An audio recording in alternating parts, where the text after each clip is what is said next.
Osmania university scholars విద్యార్థులు నిర్వహించిన సెమినార్లో Mass Line state committee Padma గారు మాట్లాడుతూ మధ్య భారత్లో జరుగుతున్న ఆదివాసుల ఆననాన్ని ఆపి ఖగాలను వెంటనే నిలిపివేసి మావోయిస్టులతో రాజకీయ చర్చలు జరపాలి అని మాస్లైన్ పార్టీగా డిమాండ్ చేస్తున్నామని మాట్లాడారు పద్మ గారు.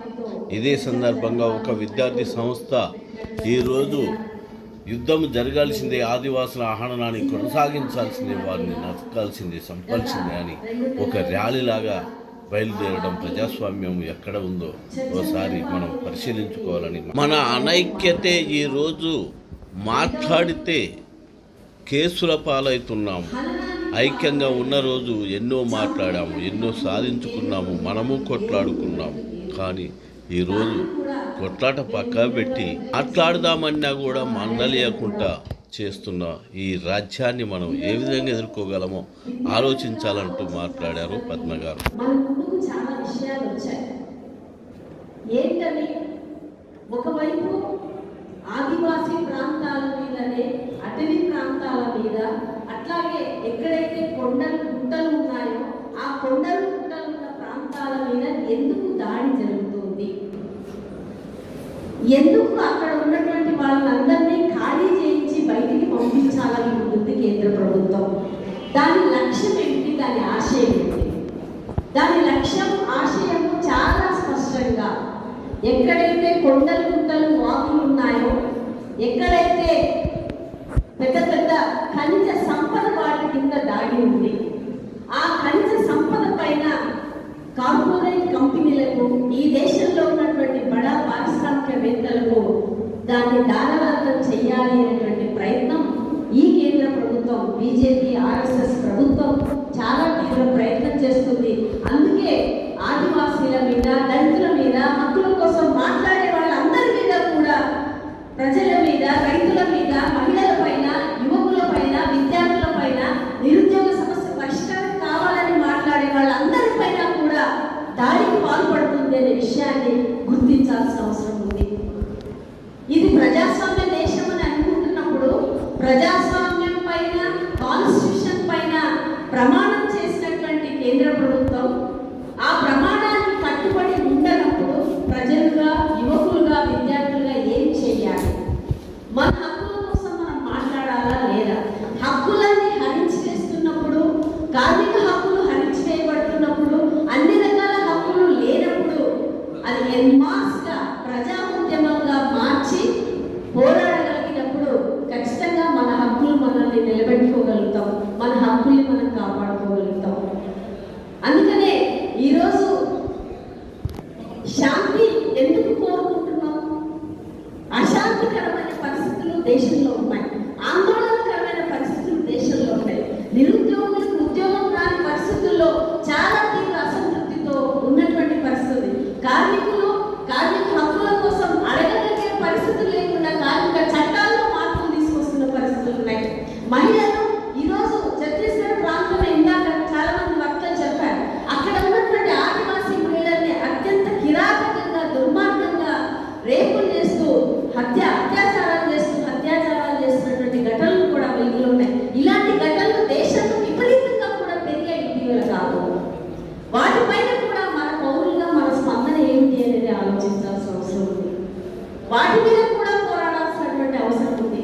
అట్లా అన్ని రకాల హక్కులకి ఈరోజు నష్టం వాటిల్లుతుంది. హక్కులు అడగకుండా, ప్రశ్నించకుండా ఉండడానికే కేంద్ర ప్రభుత్వం మరీ ముఖ్యంగా ప్రయత్నం చేస్తున్న నేపథ్యంలో భావాలకు ఒక విచిత్రకరమైన విధంగా తమ్ముడు చెప్పాడు. ఉస్మానియా యూనివర్సిటీలో ఆదివాసీలని ఆపరేషన్ ఖగాతో చంపాలి అనేటువంటి నినాదంతో ఊరేగింపు ఒక విద్యార్థి సంఘం తీసింది అంటే ఇంతకు మించినటువంటి దుర్మార్గమైన ఆలోచన ఆ సంఘ పరివార శక్తుల, ఆర్ఎస్ఎస్, బీజేపీ శక్తుల ఆలోచన ఎలా ఉంది అని గమనించాలి. చంపండి, చంపాలి, చర్చ జరగొద్దు అని మాట్లాడుతూ, అంటే కేవలం ఆపరేషన్ ఖగా పేరుతో ఛత్తీస్గఢ్ గురించి కాదు చర్చ, మొత్తం ఉద్యమాలు ప్రశ్నిస్తూ పోరాడుతూ హక్కుల కోసం పోరాడే వాళ్ళందరినీ చంపండి అని చెప్పే నినాదాన్ని ఒక విద్యార్థి సంఘం తీసుకొని ప్రచారం చేస్తూ ఉంది అంటే దేశవ్యాప్తంగా దానికి తగిన ప్రజల ఓట్లతో నెక్కినటువంటి బండి సంజయ్ లాంటి వాళ్ళు ఇతరులు కూడా చర్చలు జరపొద్దు, ఆ పని చేయకండి అని చెప్పి మాట్లాడుతున్నారంటే ప్రజా ఓట్ల ద్వారా నెక్కిన మనుషులు అంత నిస్సిగ్గుగా మాట్లాడే పరిస్థితి ముందుకొచ్చింది అంటే ఎక్కడో ఒక చోట ప్రజా ఉద్యమాలను నిర్మించేవన్నీ కూడా ఎక్కడో ఒక చోట సన్నగిలిపోతున్న పరిణామాలు ఉన్నాయేమో అని సమీక్షించుకోవాల్సిన అవసరం కూడా ఈరోజు ఉంది అని నేను చెప్పవచ్చున్నాను. ఆ రకంగా సరే వాళ్ళు మాట్లాడతారు, మన కార్యాచరణ వాళ్ళ ఆలోచన అదే, వాళ్ళ భావాలు కూడా అవే, వాళ్ళ ప్రచారం చేసేది కూడా అవే. ప్రజా సమస్యల మీద పోరాడుకుంటూ వెళ్ళడమే పరిష్కారాన్ని ఇస్తారు తప్ప అంతకు మించిన ఇంకొక పరిష్కారం లేదు. వాళ్ళ భావాలతో ఈరోజు బహిరంగంగా చెప్పొచ్చు అనేటువంటి నినాదాన్ని వాళ్ళు తీసుకున్నారంటే మరి విద్యార్థి ఉద్యమంలో విద్యార్థి సమస్యల కోసం పోరాడే వాళ్ళని కూడా చంపుతారనే కదా అర్థం. వాళ్ళ ఆలోచన అదే కదా అర్థం. వాళ్ళు అలా ఉద్యమాలని మనుషుల్ని చంపుకుంటూ పోతామని చెప్పే భావాలని ఈరోజు మన విద్యార్థి సమూహంలో సమాజంలో ప్రచారం చేసుకుంటూ పోతూ ఉంటే వాటిని మనం సహిద్దామా లేదా, దానికి వ్యతిరేకంగా నిలబడతామా లేదా అనేటువంటి ఆలోచన విద్యార్థి సమూహము, యువకులు, మేధావులు కూడా చేయాల్సినటువంటి అవసరం. అందుకనే వాళ్ళు ఈరోజు అధికారంలో కొనసాగుతూ భావ వ్యాప్తిని చేసుకుంటున్నటువంటి సందర్భంలో అంతకంటే ఎక్కువ భావ వ్యాప్తితో మనది న్యాయం వైపు ఉన్నాం, సత్యం వైపు ఉన్నాం, వాస్తవం వైపు ఉన్నాం, ప్రజల వైపు ఉన్నాం, హక్కుల వైపు ఉన్నాం, హక్కులు కోల్పోతూ జీవితం లేకుండా, తిండి లేకుండా, బతకలేని పరిస్థితులు ఉన్నటువంటి కార్మికులు, కర్షకులు, విద్యార్థులు, మహిళలు, ఆదివాసీలు, దళితులు అందరి వైపు ఉన్నటువంటి ఒక కమ్యూనిస్ట్ పార్టీ. ఈ దేశంలో హక్కుల కోసం మాట్లాడే వాళ్ళని జైళ్ళలో పెడుతున్నారు, హక్కుల కోసం ప్రశ్నించే వాళ్ళని ఇంకొక రకమైన ముద్రలు వేస్తున్నారు. ఇట్లా హక్కుల కోసం అడిగే వాళ్ళని అందరినీ అనేక ముద్రలు చేస్తూ స్థానిక దేశంలో ఉన్నటువంటి ప్రజల్ని శత్రువులుగా భావించే పరిస్థితిని క్రియేట్ చేస్తున్నప్పుడు ఎవరు నిజమైన దేశభక్తులు, ఎవరు నిజమైన ప్రజా సమస్యల పరిష్కార కర్తలు అనేటువంటి విషయాన్ని కూడా మనం చూపించాల్సిన అవసరం ఉంది. ఆ చూపించేది కమ్యూనిస్ట్ పార్టీలే చూపిస్తాయి. ఆ చూపించేది తప్పనిసరిగా మొత్తం జీవితాలని, మొత్తం అన్నింటినీ అంకితం చేసి తమ చదువుల్ని, తమ కుటుంబాన్ని అన్నింటినీ త్యాగం చేస్తూ ముందుకెళ్లే కమ్యూనిస్ట్ పార్టీలు మాత్రమే ప్రజల పక్షాన నిష్పక్షపాతంగా నిజాయితీగా పోరాడతాయి. ఆ నిజాయితీగా పోరాడే కమ్యూనిస్ట్ పార్టీలను మనం నిలబెట్టుకోవాల్సిన అవసరం ఉంది. ఈరోజు ఆ దశలో ఉన్నాం. ఏమి చెప్పుకున్నా, ఎన్ని గొప్ప మాటలు మాట్లాడినా ఒక సంధికాల దశలో, ఒక దుర్మార్గ దశలో, ఒక ఆధిపత్య దశలో, ఒక పెత్తందారి సమాజంలో ఫ్యాసిజం ఈరోజు మన మీద స్వారీ చేస్తుంది. కార్పొరేట్ కంపెనీలు మన మీద దాడి చేస్తున్నాయి, మన మెల్లలని కబ్జా చేస్తున్నాయి, మన కుటుంబాన్ని కబ్జా చేస్తున్నాయి. అత్యంత ప్రమాదకర పరిస్థితులు రేపు రాబోయే రోజుల్లో మన విద్యార్థులు, మన యువకులు ఎదుర్కోబోతున్నారు. వాటిని ఎదుర్కోవాలంటే డెఫినెట్ గా ఒక మారుమూల ప్రాంతంలో ఉద్యమాలు చేస్తే పరిష్కారాన్ని ఇవ్వవు. ప్రజా సమూహాల్లో లక్షల వేల మంది, మైదానాల్లో ఉన్న లక్షల మంది ప్రజా సమూహాలని ప్రతిస్పందించేటువంటి నాయకులుగా మారాలి. ఆ పోరాటాలను నిర్వహించగలిగినప్పుడు మాత్రమే వాళ్లకు అడ్డుకట్ట వేయగలుగుతాం, వాళ్ళని మనం నిలువరించగలుగుతాం అనేది నేను చెప్పదలుచుకుంటూ, ఒకవైపు ఎంత దుర్మార్గ దేశభక్తికి నిర్వచనం కూడా ఇప్పుడు మారిపోయింది. ఈ రోజు న్యూస్ పేపర్లో మీరు చూస్తే అమెరికన్ సామ్రాజ్యవాదం మన భారతదేశానికి ప్రజలకు వ్యతిరేకమైంది.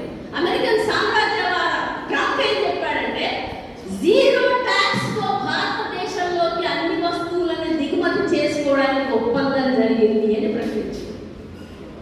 మరి ఈ దేశ ప్రజల గౌరవం ఏం కావాలి? ఈ దేశ ప్రజల కార్మికులు ఉత్పత్తి చేసే శ్రమజీవుల పరిస్థితులు ఏం కావాలి? ఈ దేశంలో ఉన్నటువంటి విద్యార్థుల పరిస్థితి ఏం కావాలి? యువకుల పరిస్థితి ఏం కావాలి? నువ్వు జీరో ట్యాక్స్, నువ్వు ప్రపంచాన్ని దోచుకుంటున్న, ప్రపంచ ప్రజలు దోచుకుంటున్న ట్రంప్కి నీవు వేళపడుతూ కాలు మోకరిల్లుతూ ఈరోజు ఈ దేశంలో వాటిని ప్రశ్నించే వాళ్ళని నువ్వు చంపుతానంటే ఎవరిచ్చారు నీకు హక్కు అనేది మన రాజ్యాంగబద్ధంగానే మనం అడుగుతున్నాం. వేరే ఎవరు అడగట్లా. మన రాజ్యాంగంలో పౌరులకు స్వేచ్ఛ ఉంది, ప్రజాస్వామ్యం ఉంది, హక్కు ఉంది అని మాట్లాడుతున్నాం. కాబట్టి ఆ హక్కుతోనే మనం ప్రశ్నిస్తున్నాం. ఆ హక్కుతోనే కమ్యూనిస్ట్ పార్టీలు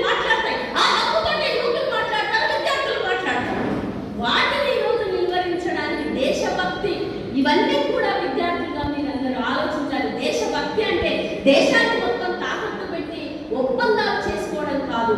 దేశభక్తి అంటే ఈ దేశ ప్రజలు మట్టి మనుషులు కాదు, దేశం అంటే మట్టి కాదు, మనుషులు అనేటువంటి చైతన్యంతో నిజమైన విద్యార్థి సమూహంగా దేశం కోసం, దేశ భద్రత కోసం, దేశ ప్రజల కోసం, కార్మికుల కోసం, కర్షకుల కోసం, విద్యార్థుల కోసం, యువకుల కోసం ఆలోచించి పోరాడాలి. వ్యక్తులుగా కాదు, సమూహంగా, సమిష్టిగా ఎక్కువ మంది ప్రజలతో మనం వాటిని ప్రతిఘటించగలిగినప్పుడే మంచి ఫలితాలు సాధించగలుగుతాం.